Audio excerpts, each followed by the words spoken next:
Hey guys! Today we're doing a sculpture of figurine inspired by a game character, and I'm not gonna say the game or her name because I'm sure I'm gonna butcher it, but I really hope you'll enjoy.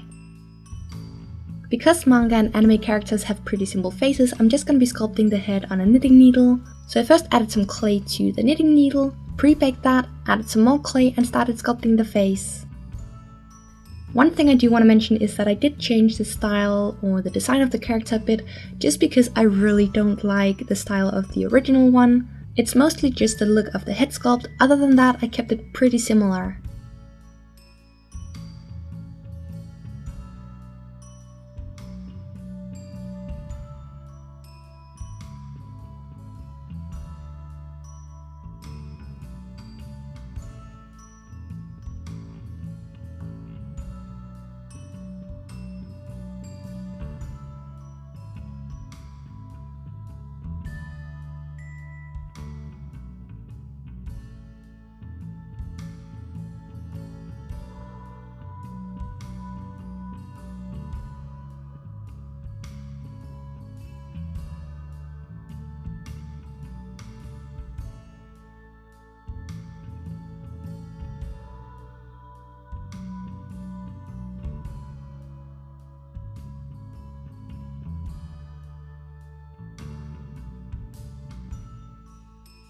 If you don't want to sculpt the details around the eyes, you don't really have to, just because we're still going to be painting the classic anime type eyes. The reason why I'm sculpting them in the video is both to show how you can do it if you do want the eyes to be different, but also just to be able to see the placement when you're going to be painting them. If you notice in the video, I'm actually adding liquid clay on top, because that's going to create a smooth surface while still allowing me to see the dents.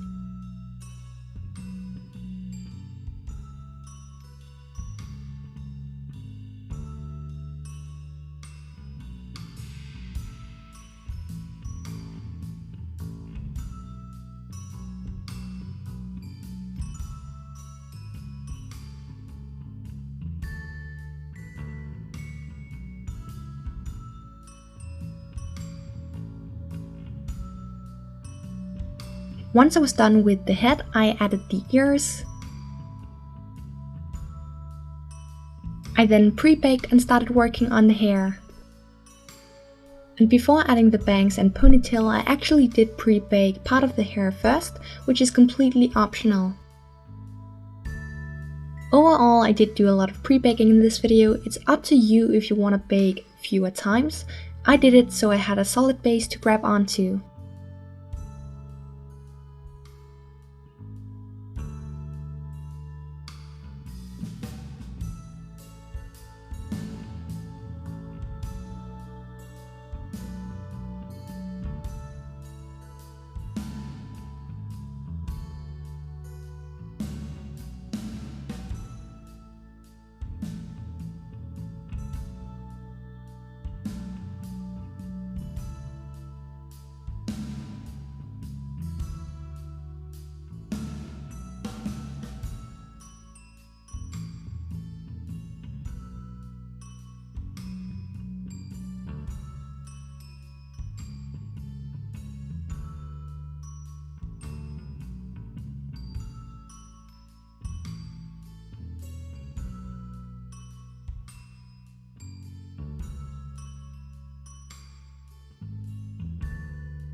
I also pre-baked the ponytail before attaching it.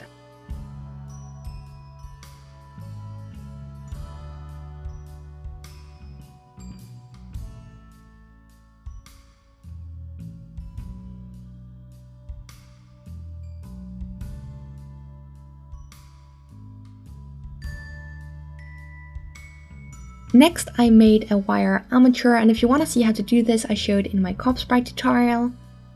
I then added some tinfoil and began sculpting the torso. You really don't have to be too neat with this part because it's mostly just to give it the right shape. So I'm not really blending out the boobs or anything like that. The only thing you do want to do is create a nice clean neck area.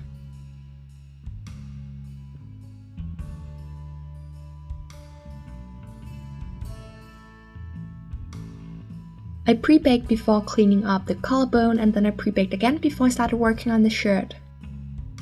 Also, if you have any questions about baking or pre-baking, I do have a video about that on my channel.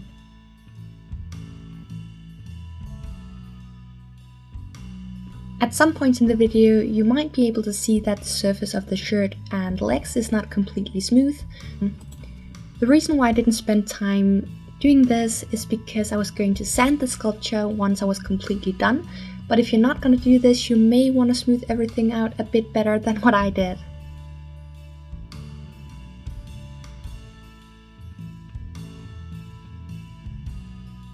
After pre-baking, I then added some details and pre-baked again.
Now the next part is gonna be great.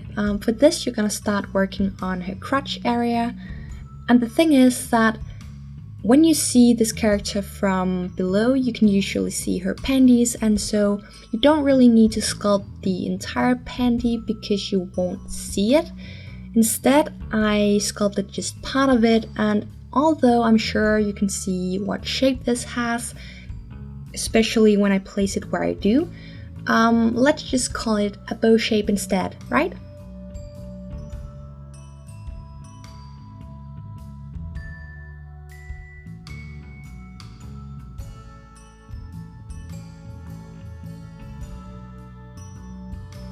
Next I sculpted the thighs and the upper arms.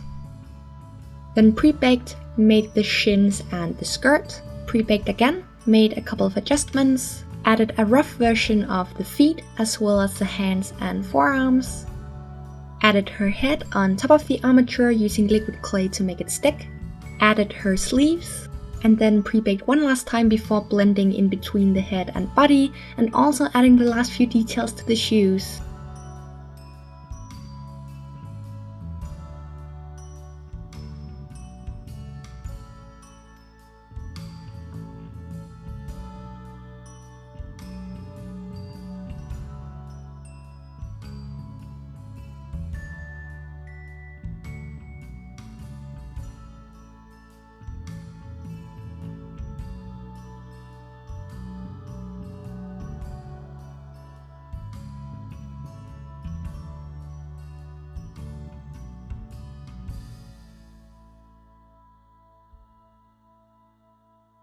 As usual, I'm not going to be showing you how to sculpt the hands just to save time for the video, but I am going to be linking 2 videos in the info box where I show 2 different methods. I also have a video on my channel showing how to make knives, so I'm going to be linking that in the info box as well.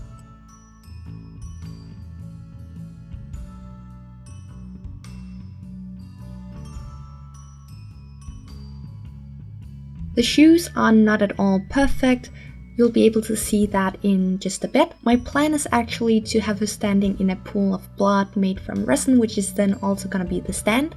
And when doing so, you're not really going to see the feet all that much. Unfortunately, because I made part of this sculpture today, I'm not really able to have that as part of the video, but that's why I wasn't too cautious about the feet.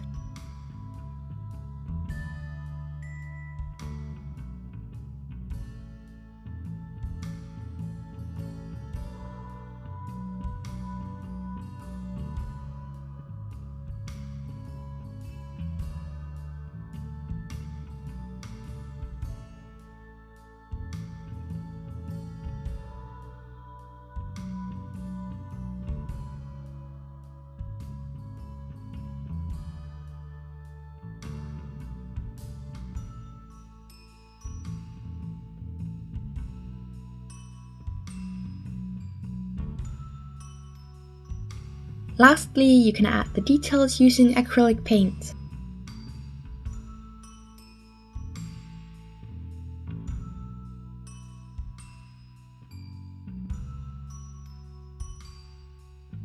The reason why I'm painting on the socks or stockings as opposed to sculpting them is simply because I didn't have enough black clay.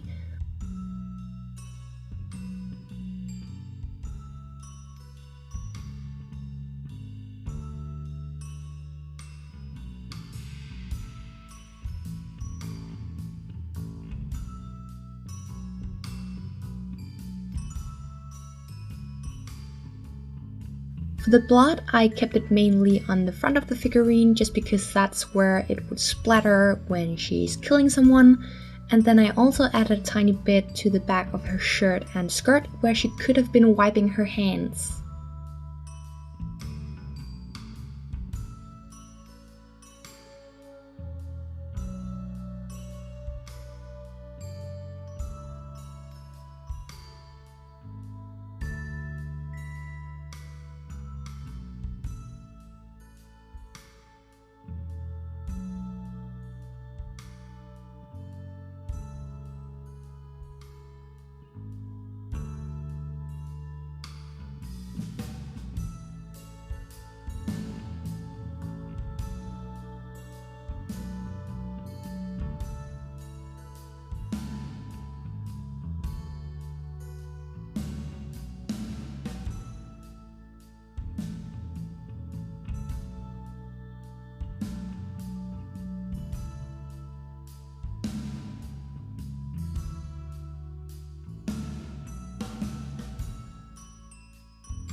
Seal it with glaze, and you're done.